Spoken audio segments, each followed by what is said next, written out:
Hello good music listener, hello good music lovers. আজকের যে এই ভিডিওটা আমি করছি এইটার সাথে অন্য একটা ভিডিওর সংশ্লিষ্টতা রয়েছে। আমার ইউটিউব চ্যানেলের যে ওয়াল পোস্ট, সেই ওয়াল পোস্টে রিসেন্টলি নীল শার্ট পরে 3টা ফটো আমি দিয়েছি। ফটো দেওয়ার উদ্দেশ্য ফটোর সাথে ভিডিওটা যেন আপনারা ক্লিক করেন। ওখানে একটা অডিও স্পিচ ফাইল রয়েছে। সেই অডিও স্পিচ ফাইলের যে বিষয়বস্তু বা ওখানে যেই ব্যাপার নিয়ে আমি আলাপ আলোচনা করেছি, আজকেও আমি সেই ব্যাপারটাতেই আরেকবার হ্যামার করতে যাচ্ছি ভিডিওতে।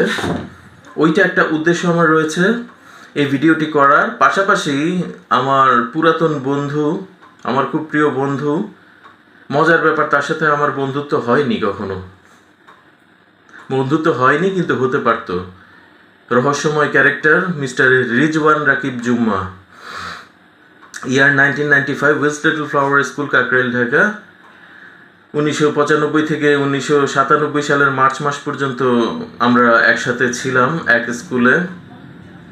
আমরা এসএসসি পরীক্ষার পর ডিটাচড হয়ে যাই, কারণ কোনো সোশ্যাল মিডিয়া টুল তখন ছিল না। হারিয়ে যাওয়া মানুষকে রিকভার করা তখন আজকের দিনের মতো এত সহজ ছিল না। যাই হোক, আমার সেই বন্ধু যদি ফেরত আসে কখনো, আমার গান বাজনার ধরন সম্পর্কে জানার সাথে সাথেই সে একটা কোশ্চেন করবে আমাকে। আমি ভাবলাম সেই কোশ্চেনের উত্তর আমি এই ভিডিওর মাধ্যমে আজকে দেই, এবং আপনারাও একটু জানুন, শুধু আমার ওই বন্ধু নয়, যে গান বাজনার ধরনটা আমার এইরকম কেন। তাহলে সরাসরি মূল পর্বে চলে যাই। একটু চরিত্র রূপায়ণের মাধ্যমে, একটু অভিনয়ের মাধ্যমে জিনিসটা করি, দেখা যাক কি হয়। হ্যালো ব্রাদার, তোমার নাম কি? আমার নাম আজিম। তুমি কি করো? আমি স্টাডিজ করি ভাইয়া, পাশাপাশি ইদানিং ব্যান্ডের গান বাজনা করছি একটু। ব্যান্ডের গান করো তুমি? কি ধরনের ব্যান্ড তোমার? মেটাল ব্যান্ড নাকি কমার্শিয়াল ব্যান্ড? আসলে ভাইয়া মিউজিককে তো ওইভাবে ডিফাইন করা ঠিক না। Music is divine, music is music. এটা রক বলেন, এটা পপ বলেন, এটা ফোক বলেন, যার যার টেস্ট, যার আচ্ছা আচ্ছা আচ্ছা আচ্ছা, বুঝতে পেরেছি আজিম। আচ্ছা, তো স্পেসিফিকভাবেই তোমাকে কোশ্চেনটা করি। তুমি গান বাজনা করো, ব্যান্ডের অনেক কিছু বললে নিজের সম্পর্কে। তো কোথায়? তোমার তো ইউটিউব ভিউ সেরকম দেখছি না, তোমার তো ফেসবুকেও দেখি সেরকম হইচই দেখছি না তোমাকে নিয়ে, বা মিডিয়াতে তুমি সেইভাবে তো তুমি এক্সপোজড না। তো এইটা কেন ভাইয়া?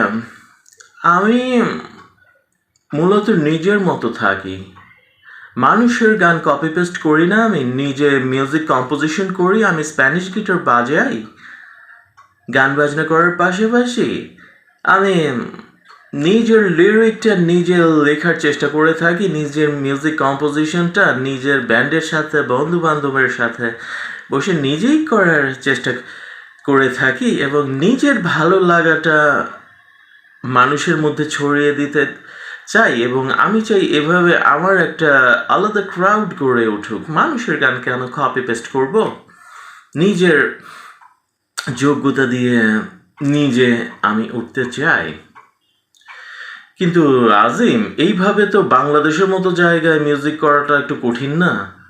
তুমি মানুষের গান কপি পেস্ট করবে না, স্টেজে তুমি উঠবে, মানুষ তো জনপ্রিয় গানগুলো আশেপাশে যেগুলো তুমি ছাড়াও তো অনেক মিউজিশিয়ান আছে বাংলাদেশে, যাদের গান তারা আগে শুনেছে, কানের মধ্যে আরাম পেয়েছে যাদের গান শুনে, তাদের গান তো তোমার কাছে, তোমার ব্যান্ডের কাছে তারা রিকোয়েস্ট করতেই পারে, চাইতেই পারে, তারা একটু হইচই করবে, নাচানাচি করবে স্টেজে। ওই রকমভাবে তাদের যে চাহিদাটা, এটা তো একটা জাস্টিফিকেশন আছে, তাই না আজিম? তো তুমি এই গতিতে আগালে সেই রকম রকস্টার হিসাবে কি নিজেকে গড়ে তুলতে পারবে? তুমি তো মানুষকে আনন্দ দিতে পারবে না।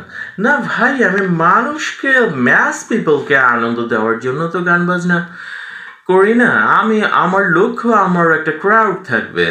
আমার ক্রাউড আমি নিজে আমার ফেসবুক পেজের মাধ্যমে, আমার ইউটিউব চ্যানেলের মাধ্যমে আমি ধীরে ধীরে I have lots of friends. Don't worry man, I have lots of friends. I belong a rich family, you can say.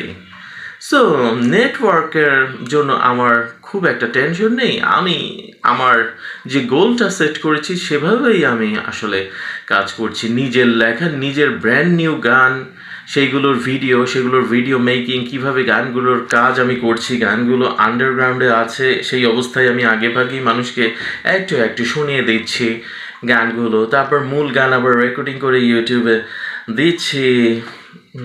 50-60-এর উপরে এক একটার ভিউ আপাতত। দিস ইজ গুড, সামনে আরও বাড়বে ভাইয়া। এটা আমার প্ল্যান প্রোগ্রামিং। ও ও আচ্ছা আচ্ছা আজিম, এভাবে তুমি তাহলে স্বনির্ভর শিল্পী বা নিজের মতো থাকা টেস্টি মিউজিশিয়ান, রাইট? তুমি টেস্টি মিউজিশিয়ান হতে চাচ্ছ, তাই না? কিন্তু তারপরও আজিম, মিডিয়াতে নেটওয়ার্ক বানাতে গেলে আমার মনে হয় এইটুকুই কি যথেষ্ট? ভাই ডোন্ট ওয়ারি, আমার বাবা লিড গিটার বাজাতেন এক সময়, খুব ভালো prominent lead guitarist of Bangladesh. আর আমার কাকু লেট 80s-এর দিকে খুব ভালো একজন কিবোর্ডিস্ট ছিলেন। সো আমার বাবা আর কাকুর পরিচয়ের একটা ব্যাপার তো ইউ ক্যান আন্ডারস্ট্যান্ড থেকেই যায়। নেটওয়ার্ক ওইভাবে আমি আশাবাদী হোপফুলি চলে আসবে নেটওয়ার্ক ওইভাবে, এবং আমি পাচ্ছি তো, আমি রেসপন্স পাচ্ছি। হতাশ হওয়ার মতো আমি কোনো কিছু দেখছি না। বাবার নাম শুনলে অনেকে ইন্টারেস্ট দেখাচ্ছে। ও আচ্ছা আচ্ছা আচ্ছা আজিম, তাহলে ভাইয়া ভালো থেকো, তোমার সাথে কথা বলে খুব ভালো লাগলো। আমরা আজকের এই সাক্ষাৎকার অনুষ্ঠানে পরবর্তী আরেকজন অতিথি আছেন, তার কাছে চলে যাই। হ্যালো ভাই, আপনার নাম কি? জি তালাত রহমান খান। আপনি আপনার আজকের এই বিনোদনমূলক অনুষ্ঠানে আপনি আপনার শখ নিয়ে যদি কোনো কিছু বলতে চান, বা প্যাশন বা হবি নিয়ে। আমার প্যাশন বা হবি ভাইয়া ব্যান্ড মিউজিক। একটু আগে যে আপনাদের গেস্ট এসেছিলেন আজিম, কোয়াইট সিমিলার ওর সাথে আমার মিউজিকের টেস্টেরটা ব্যাপারগুলো ভালো লাগছে। এই ধরনের অনুষ্ঠান আমাদেরকে নিয়ে হচ্ছে। হ্যাঁ তালাত ভাই, খুব সুন্দর করে বললেন। অনুষ্ঠান এই ধরনের আপনাকে হচ্ছে, কিন্তু আপনি কতদিন যাবৎ গান বাজনা চর্চা করছেন এবং আপনার ইউটিউব ভিউ কত? আপনারও তো ফেসবুক ঘাটাঘাটি করে দেখলাম, সোশ্যাল মিডিয়াতে তো আপনাকে কেউ চেনেই না। তো আপনারও কি নিজে লিখে সুর করে আজিমের মতো করেই উঠবার ইচ্ছা? জি ভাইয়া, আমি তো আজিমের কথা শুনলাম পাশ থেকে, এটাতে তো দোষের কোনো কিছু নেই। নিজের গান, মানুষের গান, নিজে যদি গান লিখতে পারি, কপি পেস্ট করতে পারি, এবং আমার ভিতরে যদি ভরপুর শিল্প সত্তা থাকে, কম্পোজিশন সত্তা থাকে, তাহলে মানুষের গান কপি পেস্ট করে ওইভাবে কিসের জন্য আগাবো? আমি আমার ক্রাউড তৈরি করব, আমার ইউটিউবে ক্রাউড তৈরি করব, ফেসবুকে ক্রাউড তৈরি করব, ধীরে ধীরে সব কিছু হবে। তারপর আমি আমার ব্যান্ড মিউজিকটাকে, এবং সলো শিল্পী নয়, আজিম কি করবে সেটা আমি জানি না, বাট আমি ব্যান্ড আকারেই সেটা মন মানসিকতার ছেলেপেলে নিয়ে আমি আমার মতো করে ব্যান্ড করব, সেভাবে আমি এগিয়ে যাব। আচ্ছা তালাত ভাই, আপনার প্ল্যান শুনতে পারলাম, বুঝতে পারলাম। কিন্তু তালাত ভাই, আজিমের তো ব্যাকগ্রাউন্ড রয়েছে। আজিম বলল ওর বাবা কাকু ওরা নাকি বাংলাদেশের প্রতিষ্ঠিত মিউজিশিয়ান ছিল একটা সময়ে। আপনার কি সেরকম কেউ ছিল? না ভাইয়া, আমার ওই ধরনের কোনো মিউজিকের ব্যাকগ্রাউন্ড নেই। আমার ফ্যামিলিতে কেউ কখনো মিউজিক করতো না। অল্প স্বল্প গান বাজনা শুনতো, কিন্তু তাও খুব লিমিটেড কনজারভেটিভ লিসনার ছিল সবাই। আমি একটু কম কনজারভেটিভ আমার ফ্যামিলি থেকে, তাই আমি একটু ওয়াইড রেঞ্জে গান বাজনা শুনেছি। যেটাকে অপসংস্কৃতি বলা হতো একসময়, ব্যান্ড মিউজিক, রক মিউজিক, সেটা আমি করেছি, করব ভেবেছি, এবং এখনও করছি। বাট তালাত ভাই, এইভাবে তো আপনি পারবেন না, কারণ আপনার মিডিয়াতে ওই যে শুনলেন না, আজিমের বাবা কাকা কেউ তো আপনার মিডিয়াতে নেই। সো আপনার প্রতি কেউ ইন্টারেস্টই দেখাবে না। আপনি কি জিনিসটা মানেন? জি ভাইয়া, আমি জিনিসটা মানি। এখন এই জায়গাতে আমার কিছু বলবার আছে। আমার বক্তব্য একটাই, এই নিয়মকানুন পাল্টানো উচিত। শুধুমাত্র বাবা কাকা বড় লিড গিটারিস্ট ছিল, বড় কিবোর্ডিস্ট ছিল, এই কারণে আজিমের মতো ছেলেরা প্রমোশন পাচ্ছে মিউজিকে। প্রথম দিককার যে ব্রেকটা সেটা পাচ্ছে, পরে কি করবে সেইটা ভবিষ্যৎ গুল্লিমারি, যার নামে যাক। শুরুটা কিন্তু সুন্দরভাবে করতে পারছে। সুন্দরভাবে শুরুটা করতে পারা কিন্তু আমি মনে করি অনেক বড় একটা ব্যাপার। যে মিউজিশিয়ানের শুরুটা সুন্দর হয়, তার ভেতরে আর কিছু না থাক, 60 বছর বয়স পর্যন্ত মিউজিক করার টেন্ডেন্সিটা বা ফুয়েলটা সেটা কিন্তু থেকে যায়। সেই সার্কিট কিন্তু ব্রেনের মধ্যে অন হয়ে যায়।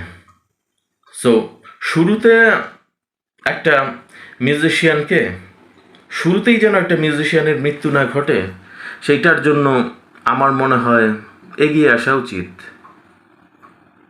আমি যেই ধরনের কথাবার্তা বলছি, যেই ধরনের মিউজিক করতে চাইছি, নিজের কথায় সুরে নিজের কম্পোজিশনে, এই ধরনের ব্যাপার স্যাপারকে যারা বুঝবে, এই ধরনের মিউজিক অ্যারেঞ্জমেন্টকে যারা বুঝবে, এই ধরনের শিল্পীদেরকে একেবারে তৃণমূল পর্যায় থেকে ইউটিউবের মাধ্যমে, ফেসবুকের মাধ্যমে কিভাবে ডেভেলপ করতে হয়, ট্রেন আপ করতে হয়, এবং অবশ্যই সেটা নন কমার্শিয়াল ভাবে, কমার্শিয়াল চিন্তাভাবনা এখানে বাদ দিতে হবে। এটা আমি অবশ্যই বলবো, কারণ একটু আমার আগে যে কথা বলে গেল আজিম, সেও কিন্তু কমার্শিয়াল চিন্তাভাবনা বাদ দিয়ে সে করছে। সোসাইটি তার ব্যাপারে যতখানি ইন্টারেস্টেড, আমার ব্যাপারে কিন্তু ততখানি ইন্টারেস্টেড নয়, কারণ আমার মিউজিকে কোনো গার্জিয়ান নেই। সো এই গার্জিয়ানশিপের যে নীতিটা, আমি মনে করি এইটা পাল্টানো দরকার বাংলাদেশে। যার গার্জিয়ান আছে আর যার গার্জিয়ান নেই, দুজনকে সমান চোখে দেখা হোক, দুজনকে সমানভাবে প্রমোট করা হোক। এইগুলো সমাজের প্রচলিত স্রোতের বিপরীতের কথাবার্তা, মানুষের মজা লাগে না শুনলে। আমাকে এই জন্য মিউজিশিয়ান হিসেবে কেউ পছন্দ করে না, কিন্তু আমি এই ভিডিওতে আজকে এসেছি আমার এই সত্য কথাগুলো বলবার জন্য। আর এইবার চলে যাই আমার বন্ধু রিজওয়ান রাকিব জুম্মার প্রসঙ্গে। তাকে আমি জাস্ট একটা কোশ্চেন করে আজকের ভিডিওটা শেষ করব। তার ক্যারেক্টারটা আমি অনেক বোঝার চেষ্টা করেছি, তার সাথে আমার যতটুকু স্মৃতি আছে সব খুব এইচডি কোয়ালিটি ভিডিও হিসেবেই আমার স্মৃতিশক্তিতে আছে, ঝাপসা কোনো কিছুই না। আমার কাছে মনে হয় এই তো মাত্র সেই দিন গেল 1995-96 সাল। আমি ওর ক্যারেক্টারটা বোঝার জন্য বিভিন্ন সাইকিয়াট্রিস্টের ভিডিও শুনেছি ইউটিউবে, কিন্তু তাকে আমি কোনো ছাঁচে আসলে ফেলতে পারছি না। হ্যাঁ, সে একটা কোকোনাট শেল পার্সোনালিটি মানুষ ছিল, নিজের কথা নিজে ভেঙে বলতো না। সে চাইতো আমি এগিয়ে যে তার সব কথা শুনি তার কাছ থেকে। কিন্তু একদিন একটা স্পেসিফিক ঘটনা বলি, ক্লাসরুমে তার সাথে তখন আমার কোল্ড ওয়ার টাইপেরই সম্পর্ক ছিল সারাটা বছরই। সে সুযোগ পেলেই আমাকে একটু উত্তপ্ত করতে চাইতো। এই উত্তপ্ত করতে চাওয়া মানে আমাকে ইনসাল্ট করা সেই জন্য না, এটা আসলে তার সিগন্যাল ছিল যে আমার কোকোনাট শেলটা এসে তুমি ব্রেক করো তালাত, আদারওয়াইজ আমি অন হতে পারছি না। কিন্তু আমি এটা করতে পারিনি, আমার বুদ্ধি শুদ্ধি কম ছিল। কিন্তু যাই হোক, ক্লাসের স্পেসিফিক ঘটনাটা বলি। একজন ইংরেজি স্যার ছিলেন, উনি আমাকে দেখতে পারতেন না। আমি কথা বললেই উনি মনে করতেন আমি বোধহয় ওনাকে টিজ করছি বা ওনার জ্ঞান বুদ্ধিকে চ্যালেঞ্জ করছি। এই কারণে উনি কেন জানি আমাকে দেখলে হীনমন্যতা বোধ করতেন, এবং আমি ক্লাসে পড়ার বিষয়েও যদি কোনো প্রশ্ন করতাম, উনি সন্দেহের চোখে দেখতেন এবং কোশ্চেন করতেন যে এই প্রশ্ন তুমি কেন করছো, তোমার বিশেষ কোনো উদ্দেশ্য আছে তালাত? মানে একটু সাইকো টাইপের টিচার ছিলেন ওই রকম উনি, নামটা নিচ্ছি না। মরে গিয়ে থাকে যদি, আল্লাহ রাব্বুল আলামিন ওনাকে বেঁচতে নসিব করুন। বেঁচে আছে না মরে গেছে আমি জানি না। যাই হোক, তবে ক্লাসরুমে ওই রকম একটা বেফাস প্রশ্ন আমি একদিন করে বসি। সেই সময় আমি দেখলাম ক্লাসে আমার যারা শুভাকাঙ্ক্ষী তারা সবাই চুপ করে এনজয় করছিল যে এইবার স্যারের গেরা কোলে পড়ছে তালাত, আজকে নাটক হবে ক্লাসে, বেফাস কথা বলে ফেলছে, অপমানিত হবে এখন। সেই সময় আমি লক্ষ্য করলাম জুম্মা, রিজবান রাকিব জুম্মা, তোর কথা বলছি, তুই স্ট্যান্ড আপ হলি বেঞ্চে এবং তুই স্যারকে বললি যে তালাত ব্যাপারটা এইভাবে না স্যার, ওইটা মিন করতে চাইছে। এবং স্টুডেন্ট হিসেবে যেহেতু তোর ক্লাসরুমে সুনাম ছিল, হোমওয়ার্ক রেগুলার আনতি, ক্লাস টেস্ট মোটামুটি ভালো রেজাল্ট করতি, এই কারণে স্যার তোর কথায় কনভিন্স হয়ে সেদিন আমাকে আর ধরেনি। আমার আজ পর্যন্ত এই 47 বছর বয়স পর্যন্ত এই হিসাবটা আমি মেলাতে পারছি না যে তুই আমাকে সেদিন বাঁচালি কেন। এটা কোনো অ্যাঙ্গেল থেকে অনেকে আমাকে হয়তো বলবে তোমাকে নিয়ে সে আসলে খেলছিল, তোমাকে আসলে সে বায়াস্ট করতে চাইছিল, সে আসলে তোমাকে টেস্ট করছিল হাবাগোবা হিসেবে। কিন্তু বিশ্বাস করলেন দর্শক মণ্ডলী, আমি তার চেহারা, ফেস সব কিছু রিড করতাম, তার চেহারা এই ধরনের কখনো কোনো অভিব্যক্তি, তার চোখের চাহনিতে, তার অবজারভেশনে কখনো এরকম কিছু দেখিনি যে সে আমাকে খুব হাবাগোবা মনে করছে বা আমাকে নিয়ে খেলতে চাইছে বা আমি যে তাকে পছন্দ করি সেইটা এনজয় করে সে আমাকে নাচাতে চাইছে, এইরকম কিন্তু কোনো কিছু আমি কখনো তার চেহারায় দেখিনি। এই একটা প্রশ্ন সারাটা জীবন আমাকে হন্ট করেছে, সে আমাকে কেন বাঁচালো ক্লাসরুমে সেদিন। তার বাঁচানোর কথা না, বরঞ্চ আমি বেফাস কথা বলে শাস্তি ভোগ করি স্যারের কাছে, এই এনজয় করারই তার কথা, তার সাথে আমার যে এরকম সম্পর্ক ছিল। কিন্তু ইয়ার 1996-এর সেপ্টেম্বর অক্টোবরের দিকের ঘটনা বলছে এটা আমি, সে কেন বাঁচালো আমাকে, এই প্রশ্নটা আমার আসলে রয়ে গেল আজীবন, আমি এটার কোনো উত্তর পেলাম না। তো my different kind of friends, good music listeners, আজকের ভিডিওটা এতটুকুই ছিল। ভালো থাকবেন সবাই, আল্লাহ হাফিজ।